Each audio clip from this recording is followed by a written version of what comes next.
Hey guys, it's Danny. Alrighty, today we're gonna reply to some more questions that you guys sent me in the comments of my videos. Now, these questions are a little old, but I have them all screenshotted. There we go. So I am trying to take them one at a time. I hope I'm not too late, but there we go. Let us start. Andrea from Orchids and a Duchy left me a little question as well. So if I grow anything mounted, and how do I grow my Tolumnias? Well, I actually made an update on my Tolumnias. I don't grow them mounted, I grow them potted, but I only use leca and I don't use semi-hydro. I sometimes do leave a little bit of water in there, a dish, but it's not semi-hydro. I'm not sure exactly if they work in semi-hydro, so I prefer something more airy for them, still testing. As far as mounting goes, the closest thing to mounted orchids I have are the vandas. I either grow in baskets nowadays or just empty pots without medium and a few strands of microfiber. These are the only things that I grow not potted. I have to say I kind of really like the uniformity of semi-hydroponics and that I can make a very similar schedule for most of my orchids. In my environment, growing things mounted would not work at all with my lifestyle. I would have to dedicate my life to just maintaining them. And as much as that sounds appealing, I cannot do that at the moment, nor do I foresee any future possibilities of doing that. So I do have to keep them potted. The environment doesn't help me at all with this because it's mostly warm. You never know what the future brings, right? But nope, no mounted orchids for me, nor will they ever be mounted in the near future. Laura is asking me if I still have my Tolumnias, and yes I do. You can check down below a link to an update on them. This question comes from Cutie Pie. I like your avatar, it's really cute. And they're saying their puppy got to the orchid and managed to snip the tip of the flower spike, and if the spike would start to regrow from the last note. Well, if it's a Phalaenopsis, then yes, it has great chances to have another secondary spike from one of the last notes.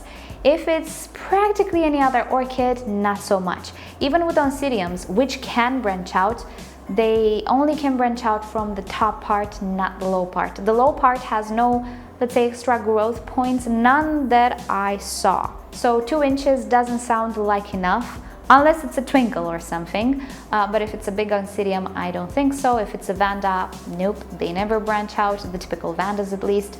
Pretty much if it's a Phalaenopsis, yes, it has chances. And by the way, it has been a long time. Did it branch out? Curious to know. But for those of you who are wondering, yes, Phalaenopsis can literally branch out at any time, and particularly if something happens to the tip, most of the times they will branch out. If not, they will just create a new flower spike. First question comes from Dr. Risa Francis, and this is on my How to Clean Orchid Roots video, which I will link you down below too. Wow, this is an old video. She's asking if cleaning the orchid roots will set them back. Absolutely, it will set them back. By cleaning the roots, and I'll explain in a minute what that means, you risk breaking them and damaging them, and of course setting back the orchid. Not all orchids will be set back. Phalaenopsis have pretty robust roots.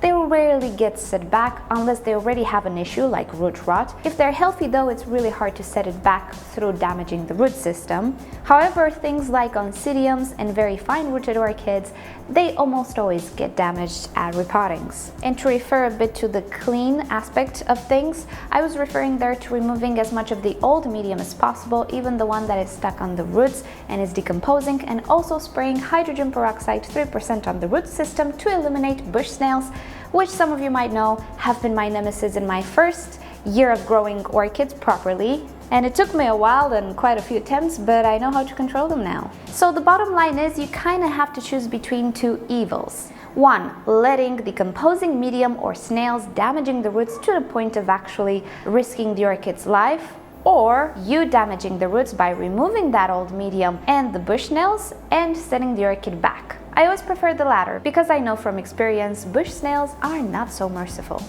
Aldina is asking if they should use a better bloom, or actually a bloom enhancer, during the blooming season. Well, I used to do that at the beginnings, then I kind of realized it doesn't really matter. I do, however, alternate between a high nitrogen fertilizer and a fertilizer which is intended for blooming, but not because I want to stimulate blooming in any way. I just want to balance the high nitrogen with the lower nitrogen. Also, one of my fertilizers has a lot of fulvic and humic acid, which is good for plants, and it just happens to be a bloom booster, but honestly, I don't think there is a very noticeable difference if you use bloom boosters in the blooming period or if you don't. I'm sure there are people who will say yes, there is a difference, and people who will say no, there's not. I'm in the camp with there's not. But it's really up to you. If you have the fertilizer, you might as well use it because you paid for it. I just don't think it's very necessary. Christine is asking what she should do with a keiki, and I'm pretty sure this is a little bit too late, but hopefully it will help others. So she cut a flower spike, but then she realized it had a keiki at the end, and if the keiki will survive. I doubt it, because the keiki needs to fully develop from the energy the flower spike stored.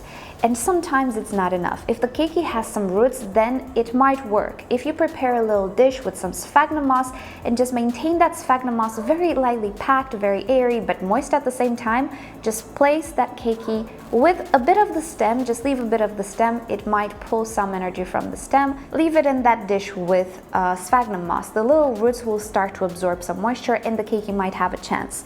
If the keiki is just forming, has no roots, no stem, no axis, no real leaves, I doubt that it will do okay. Funny that you ask. There is this video on YouTube which shows you how to make 100 orchids from one. Basically, you cut the flower spike, you put it in an environment which is very high moisture with sphagnum moss, and a few months later you have many keikis. Not really 100. There aren't 100 nodes on one flower spike, but you know, you get the idea. It was a catchy title. I'm not sure if that works. I was meaning to try it, to be honest, but I think Anna De Flores, I'm sorry if I'm butchering your name, I think she tried it, and I'll try to find you the video. Her flower spike just completely died away, so it's a lottery. Of course you can try it, why not? It's fun to experiment. You can create a high moisture environment with the sphagnum moss. If you decide to put a dome or something or seal it up, be careful with fungus. It might mold if there are spores present there. Personally, I'm a skeptic, and that's who I am, and I cannot change it, but it doesn't mean that I'm always right, so you can definitely try it. The key is high moisture. Sphagnum moss is a great medium because if you prepare it right, it can be very fluffy. It's not abrasive, it will not damage the roots. You're eliminating quite a few risks. And then just fingers crossed, and that's how it works. I hope it works though for you. Chris is saying that they bought a Phalaenopsis orchids which came in a glass pot without drainage. Now this is new. I'm not sure if you actually mean glass, transparent glass or something of the sorts, or those terracotta, glazed terracotta pots, which are actually the decorative pots. And if indeed the orchid is potted in that and it has no drainage, yes, it would be beneficial for the orchid to have some drainage, especially if you're a beginner. I'm not entirely sure if you can control the level of moisture in a non-drainage pot, so I would suggest you to actually repot it. It might be that the medium is old as well, so changing the medium with a fresh one is good as well. But sometimes orchids come in a plastic pot, something of the sorts, and then they're potted in these, or actually sit inside these decorative pots. So make sure there isn't a plastic pot in between which has drainage. Elena is asking about her cymbidiums. It appears she purchased some cymbidiums with quite a lot of bugs inside the medium. Oh, I've been there. My first snail experience was with some cymbidiums. They ate the new growth because the roots apparently were too tough. So yeah, with cymbidiums, note to you guys, bush snails do not attack roots. They, however, attack new growth. I have a video on it, I'll show you, and it absolutely kills the new growth. Be careful with snails and cymbidiums. So she's asking if she can treat with hydrogen peroxide 3%. Yes, absolutely. You will need a big quantity though, because cymbidiums do have that massive root bow. If you can gather enough hydrogen peroxide to fill a decorative container or something, or a container which can hold all of the roots, that would be great. Just dunk the roots, leave them there for a few minutes so the hydrogen peroxide gets into all of the crevices. Try to remove as much of the old medium as possible, obviously, and then after 2 minutes or so, get the orchid out and let it be. You don't need to rinse it or anything.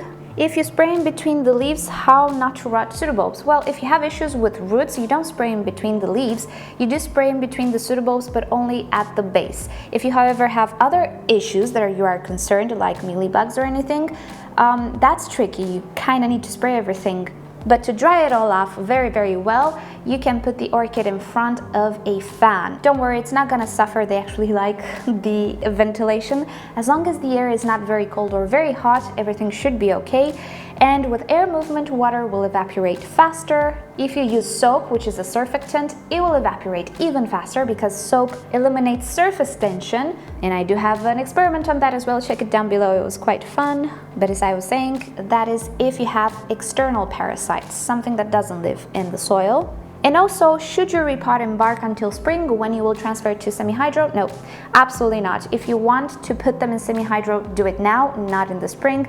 If you put them in bark, they will start to create roots. They will start to attach to the bark. And in the spring, you're gonna disturb them once again and damage the roots. Not okay. If you really are decided with semi-hydro, do it now. If not, put them in bark, wait for 2 years or whatever until the bark decomposes. And that's that. And I think that's the last of your questions. I hope I'm not too late with them.